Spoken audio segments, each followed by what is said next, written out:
This episode of Marijuana Today Daily is brought to you by our friends over at Curaleaf, one of the nation's leading vertically integrated medical and wellness cannabis operators, with 43 local dispensaries, 13 cultivation sites, and 12 processing facilities, serving more than 150,000 registered medical marijuana patients. Check them out over at curaleaf.com. Good morning, Marijuana Nation. It's Thursday, July 25th, 2019, and you're tuned in to episode 762 of Marijuana Today Daily.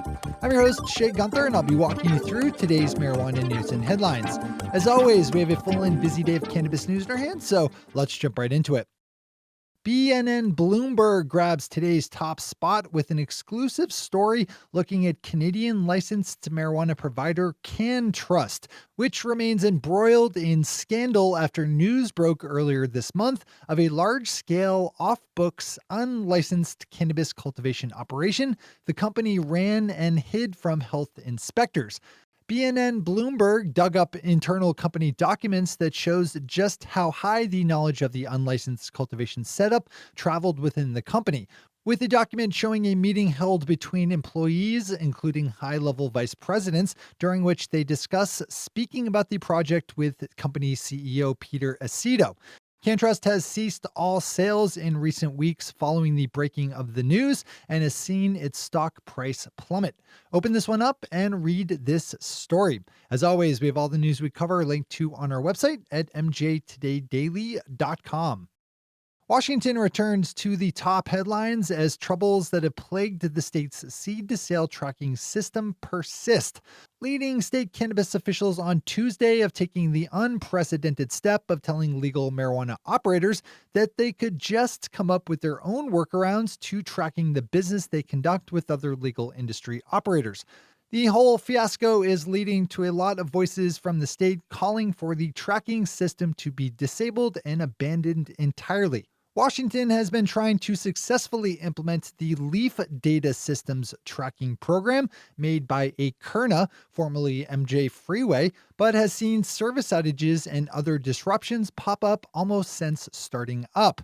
Another good storyline to stay on top of, especially and obviously if you do business in Washington state. Today's final top story continues on the theme of our previous headline as Chris Roberts, writing over at The Observer, looks at the prospects for California to successfully roll out its own seed-to-sale tracking system, given that it has nearly 6 times as many residents as Washington state. I think Chris's story asks a good question that we probably should be thinking about. That's, do we really need to track marijuana from seed to sale? Another one I'd add to your list of stories to read today. This issue is not going away anytime soon. Those are our top stories for today. It's time for Marijuana Today Daily Headlines Blitz.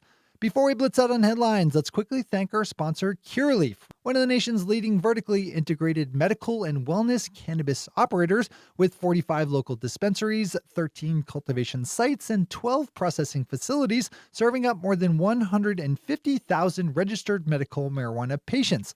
Curaleaf is excited to be supporting the Veterans Cannabis Project, the leading organization advocating for unrestricted and supported access of medical marijuana for military veteran patients. Curaleaf is helping to raise both awareness and funds for the Veterans Cannabis Project, which you can learn more about over at curaleaf.com, spelled Curaleaf. Just click on About Us, where you'll find out more about how Curaleaf is working with the Veterans Cannabis Project, which you can dive into more over on its own website at vetscp.org. That's vetscp.org. Big thanks to everyone at Curaleaf for supporting today's news. All right, time for the Blitz. We have some updated numbers out of New Jersey, where the state's ranks of registered medical marijuana patients have tripled since the start of the year, coming in at a current count of around 51,000 people. In addition, there are around 1,000 New Jersey doctors registered as recommending agents, as well as 2,000 caregivers. Pop over to Insider NJ for more in-depth numbers on what brought those patients into the medical cannabis program. Michigan's new adult use marijuana program gives local communities the option of opting out of allowing legal cannabis businesses from operating within their borders. The Detroit News is reporting that out of the state's 1,773 discrete communities, 552 had, as of yesterday, informed the state that they would not be participating in the legal cannabis industry. Those communities will be spared the scourge of new tax revenue, jobs, and economic developments that come with legal cannabis. Good thinking. New York City's City Council voted on Tuesday to pass two cannabis-related resolutions, one that pushes for a policy protecting families from having their children removed from their homes simply because of the use or possession of marijuana, while the other calls on state lawmakers to pass legislation tightening up protections for mothers from being improperly drug tested while at the hospital giving birth. The resolution says that the policy has a negative effect mostly on women of color and low socioeconomic standing. Swing over to Marijuana Moment for more on this one.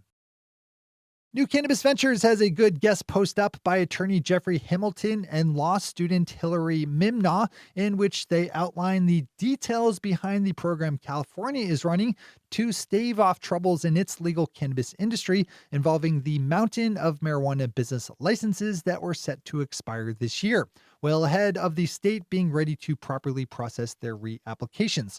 Jeffrey and Hillary go into the technical differences between temporary, provisional, and permanent annual licenses, which each have different durations and application requirements. If you're in California and are in any way licensed to operate a cannabis business, this seems like something you probably want to have a full handle on.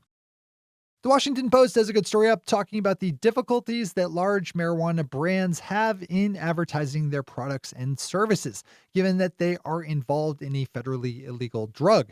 This is a long-running storyline, but one that I think is good to revisit from time to time, and not just because I happen to have a national platform for advertising to the legal marijuana industry. Sorry. The Washington Post has another good cannabis piece up today with a look at how marijuana is being used to market Airbnb home shares in the Washington, D.C. area that are cannabis friendly. In some cases, coming complete with pre-stocked marijuana and the higher prices to match. This is absolutely a storyline we'll see pop up in other places, so maybe not a bad one to consume today.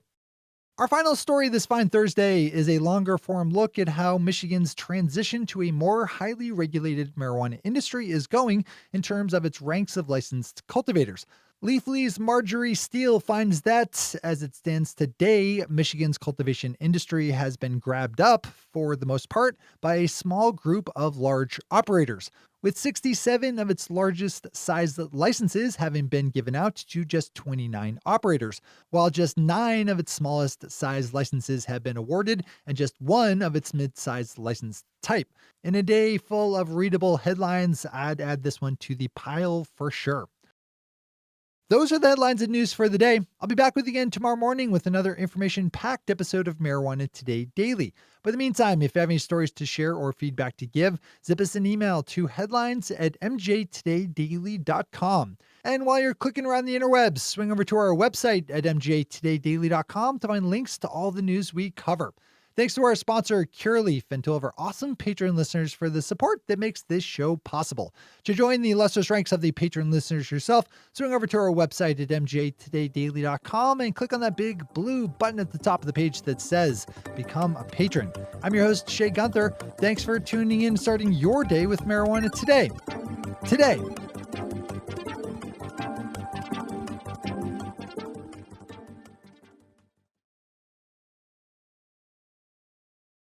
One take, Shay.